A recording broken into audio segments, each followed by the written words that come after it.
du CA de l'UDES en 1960. La parole à Abdoulaye Bathily, donc il m'a corrigé, c'est lui qui a succédé à Baïdiak à la tête de l'UDES en 68. Merci beaucoup. C'est vraiment avec beaucoup d'émotion que je vais dire ce que je vais dire. Quand je regarde tout autour de cette table et aussi dans la salle, il y a beaucoup de feux qui me rappellent beaucoup d'événements dans ma vie personnelle et malgré les différences de trajectoire, c'est toujours avec beaucoup d'émotion qu'on revoit les amis parce que ces événements que nous avons vécus intensément ont aussi tissé des liens, des sentiments très forts parce que c'est devant le danger, dans l'épreuve, que se nouent en général les amitiés et les liens les forts entre les individus et les acteurs. Quand je regarde le doyen Boubacar Sorna ou bien Limpiao qui est à côté de lui, Limpiao Lo du syndicat de fédération des banques, véritablement, et celui que j'appelle ici le Pangolard, Birahim Diagne, il vient d'arriver. Baïdiak en a fait allusion tout à l'heure, qui a été président de l'UED juste avant Samba Baldé, était vice-président aux relations extérieures de l'UDES dans le comité exécutif. Et à la fin de 68, demain il avait terminé ses études, il est allé comme inspecteur des chemins de fer et ensuite il est devenu homme d'affaires, secrétaire régional du GES, du groupement économique du Sénégal. J'y reviendrai tout à l'heure. Alors, moi, ce que je voudrais dire, c'est que les commémorations ont ceci d'important que, premièrement, elles permettent à un certain nombre de personnes de se rencontrer et ravivent des émotions, mais aussi elles permettent ces commémorations de se projeter dans l'avenir à partir de toute une trajectoire. Et en cela, de mon point de vue, les événements, je ne vais pas y revenir. Baïdiak les a évoqués de manière très claire. Et moi-même, en 89, avec ma chambre d'historien, je me suis dit, anticiper à ces événements de très près. Il y a quelque chose à faire pour les nouvelles générations. Il fallait que je fasse un témoignage et j'ai pris ma plume d'historien pour écrire ce que j'ai intitulé Mai 68 à Dakar, la révolte universitaire et la démocratie, qui est maintenant, que je suis en train de reprendre pour le publier. Mais chaque fois que je le faisais depuis en fait 92, pour la première parution, les événements ne m'ont pas permis de me concentrer pour le faire. Alors, donc je crois que ce qui est important pour nous aujourd'hui, c'est effectivement de continuer à collecter des informations importantes, des faits qui peuvent davantage asseoir notre connaissance de cet événement.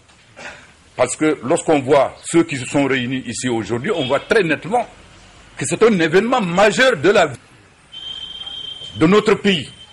Un événement majeur de l'histoire contemporaine de notre pays. Ça, c'est incontestable.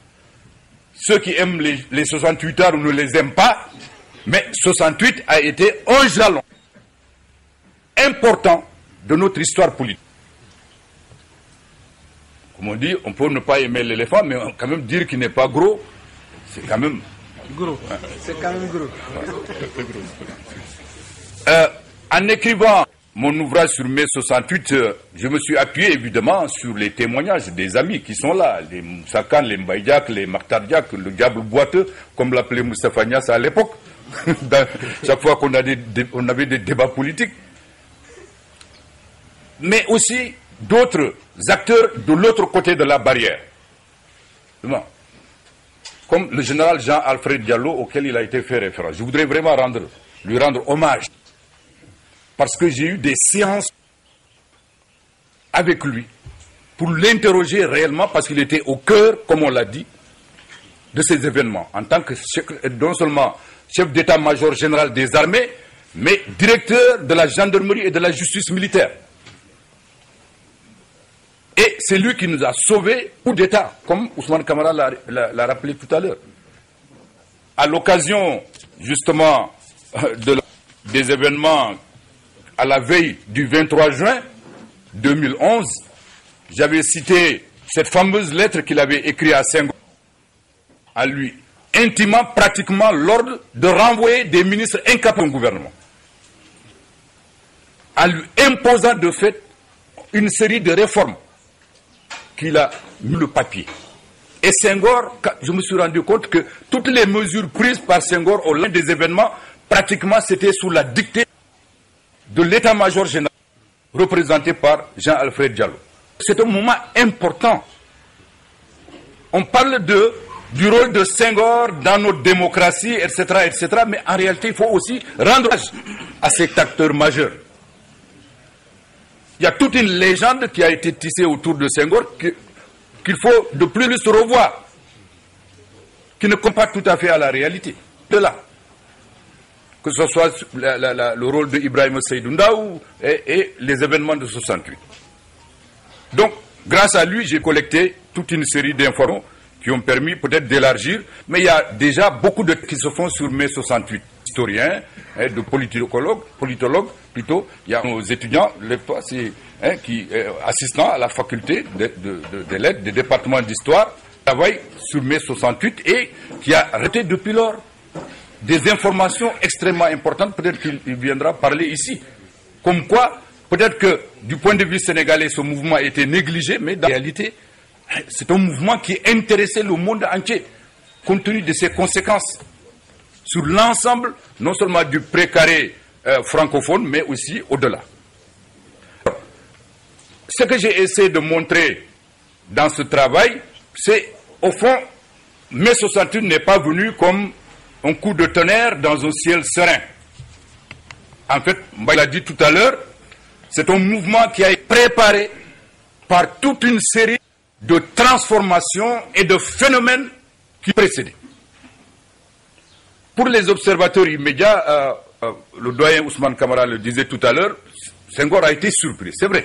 Même nous, les étudiants, nous avons été surpris de l'ampleur du mouvement. Il faut le dire au départ. Vous vous rappelez, Moussa, Mbaye Diack, Makhtar, quand nous avons organisé en avril le séminaire sur la situation économique et sociale du Sénégal, non, en février, je crois, février, un séminaire du mouvement étudiant de l'UDES sur la situation économique sociale du Sénégal à la veille de la masse électorale de février 68. C'était pour amener les étudiants à prendre conscience, mobiliser. Nous avons invité les sénistes, nous avons invité les représentants des mouvements de libération nationale qui étaient. Et notre surprise a été grande. Il y avait moins de gens dans la salle que d'invités.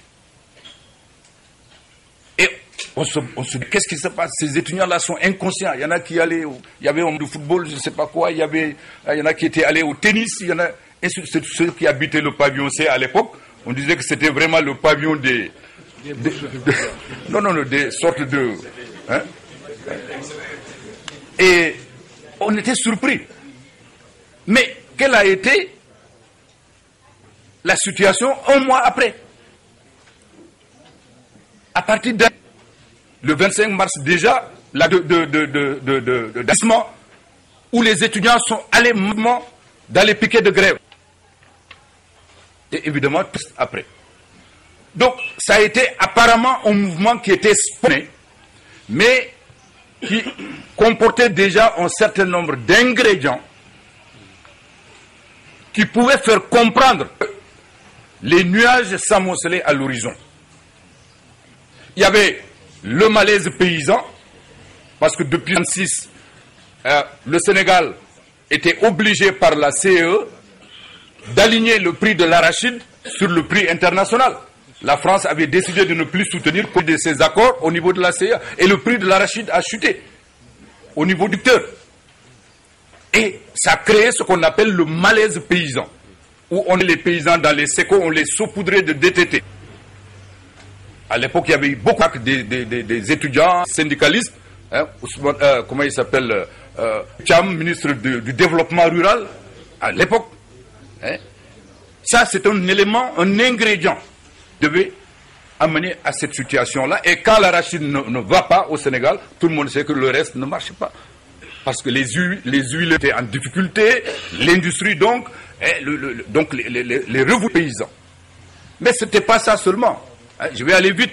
Mais il y a les fondements économiques aussi. Le Sénégal a été complètement colonisé par le capital. Charles-Henri Louis Galenka, président de la Chambre de commerce et d'industrie de Dakar, faisait la pluie et le vent. Les Sénégalais ne pouvaient pas importer, ils ne pouvaient pas exporter.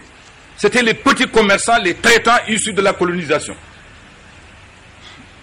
Et un des éléments décisifs aussi de ce secteur de notre vie sociale qui est entré dans la danse, c'est l'UNIGES, l'Union des groupements économiques du Sénégal, dans son fameux réquisitoire en 68, son premier congrès tenu là où se trouve aujourd'hui le mausolée de Sédou Nourou, qui était la maison des jeunes et de la culture. C'était un réquisitoire contre la politique économique Senghor, où on disait les Sénégalais s'appauvrissent chaque jour et les Français s'enrichissent chaque jour. Donc les Sénégalais étaient écartés de tous les rouages de l'économie nationale. C'était un fait de mécontentement.